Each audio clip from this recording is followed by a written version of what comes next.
আসসালামুয়ালাইকুম, hi there. চলে এসেছি আপনাদের জন্য আবারও খুবই সুস্বাদু একটা রেসিপি নিয়ে। তবে আজকে কোনো স্ন্যাক্স বা ফাস্ট ফুড দেখাবো না। আজ আপনাদের জন্য নিয়ে এসেছি সুস্বাদু পাবদা মাছের ঝোল। কিভাবে এই ইয়াম্মি রেসিপিটা তৈরি করা যায় চলুন আমরা তা ঝটপট দেখে নেই। ভিউয়ার্স, এখানে আমি 4টা পাবদা মাছ নিয়েছি। ভালো করে এগুলোকে কেটে ধুয়ে নিয়েছি।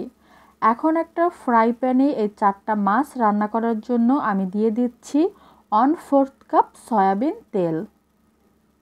এরপরেতে অ্যাড করব 1/4 কাপ পেঁয়াজ কুচি। পেঁয়াজটা আমি ভালো করে লাল করে ভেজে নিচ্ছি। পেঁয়াজটা একদম লাল হয়ে যাওয়ার পরেই এতে আমি অন্য উপকরণ অ্যাড করব।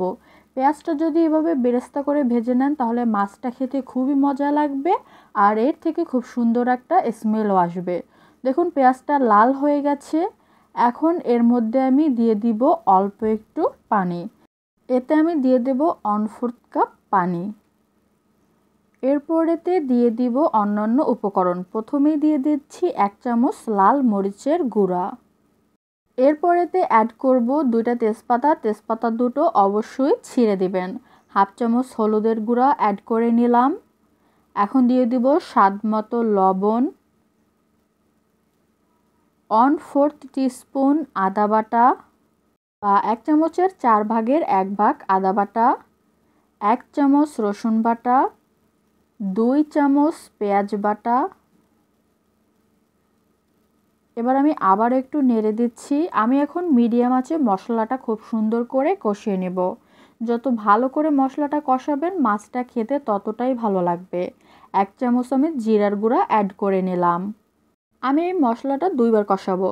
এখন এই পানিটা ভালো করে শুকিয়ে গেলে আবারও পানি অ্যাড করব। ভিউয়ার্স, প্রথমবার মশলাটা ভালো করে কষানো হয়ে গেছে। এখন এতে আমি আরও 2 টেবিল চামচ পানি অ্যাড করলাম। এবার এই পানির সাথে আমি মশলাটা আরও কিছুক্ষণ কষিয়ে নেব, যতক্ষণ পর্যন্ত এই ঝোলটা একদমই টেনে যাচ্ছে। এখন এর মধ্যে দিয়ে দিব 1 টেবিল চামচ টমেটো পিউরি অথবা টমেটো পেস্ট। তবে আপনাদের কাছে যদি টমেটো থাকে তাহলে টমেটো কেটেও আপনারা দিয়ে দিতে পারেন। ভিউয়ার্স, আমার সেকেন্ড টাইম মশলাটা কষানো হয়ে গেছে। এখন আমি এতে মাছগুলো দিয়ে দিচ্ছি। মাছটা দিয়ে জাস্ট 30 সেকেন্ডের মতন আমি একটু এটার সাথে কষিয়ে নেব। তারপর এটা পানি দিয়ে আমি মাছটা সিদ্ধ করে নেব। সো মাছটা আমি উল্টে পাল্টে দিচ্ছি আর খুবই সাবধানে কিন্তু উল্টাতে হবে, তা নাহলে মাছটা ভেঙে যাবে। 30 সেকেন্ড পর আমি এতে 1 কাপ পরিমাণ পানি দিয়ে দিলাম। এখন আমি ঢাকনা দিয়ে মাছটা রান্না করে নিব মিডিয়াম আঁচে। আমি স্বাদের জন্য জাস্ট 2 চিমটি চিনি দিয়ে দিলাম। তবে এটা অপশনাল, আপনারা চাইলে নাও দিতে পারেন। আর দিয়ে দিচ্ছি 1 টেবিল চামচ ধনিয়া পাতা কুচি।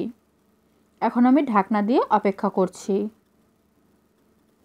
ভিউয়ার্স, মিনিমাম 3 থেকে 4 মিনিট হয়ে গেছে। আমি ঢাকনাটা তুলে মাছটা একটু নেড়ে দিব আর এতে 4টা কাঁচামরিচ মাঝখান থেকে ফাটিয়ে দিয়ে দিলাম। এবার খুবই সাবধানে আমি মাছটাকে উল্টে দিচ্ছি। মাছটা খুবই সাবধানে উল্টাবেন, তা না হলে কিন্তু ভেঙে যাবে, ঝোল আর ঝোল থাকবে না, তখন মাছের ভর্তা হয়ে যাবে। সো অবশ্যই সাবধানতার সাথে মাছগুলোকে আস্তে আস্তে উল্টে পাল্টে দিবেন। এখন আমি ঢাকনা দিয়ে আবারও কিছুক্ষণ অপেক্ষা করব। আপনারা ততক্ষণে চাইলে আমাদের চ্যানেলটা সাবস্ক্রাইব করে নিতে পারেন। টিকটক, ফেসবুক আর ইনস্টাগ্রামে আমাদেরকে লাইক আর ফলো করতে পারেন। ভিউয়ার্স, আমার মাছটা সিদ্ধ হয়ে গেছে। ঝোলটা জাস্ট আরেকটু টানিয়ে আমি নামিয়ে নেব। সব শেষে মাছ থেকে যাতে খুব সুন্দর একটা স্মেল আসে এর জন্য আমি 1/2 চামচের মতন ভাজা জিরা গুঁড়া ছিটিয়ে দিচ্ছি। এবার ঢাকনা দিয়ে আরও 2 মিনিটের মতন রান্না করব। ভিউয়ার্স, 2 মিনিট হয়ে গেছে। আমার মাছটা একদমই রেডি। ঝোলটাও টেনে গেছে, এর থেকে বেশি আর টানাবো না। সো এবারে আমি চুলাটা অফ করে দিয়ে গরম গরম ভাতের সাথে এই পাবদা মাছের ঝোলটা সার্ভ করব। আপনাদের এই রেসিপিটা কেমন লেগেছে অবশ্যই আমাকে কমেন্ট করে জানিয়ে দেবেন।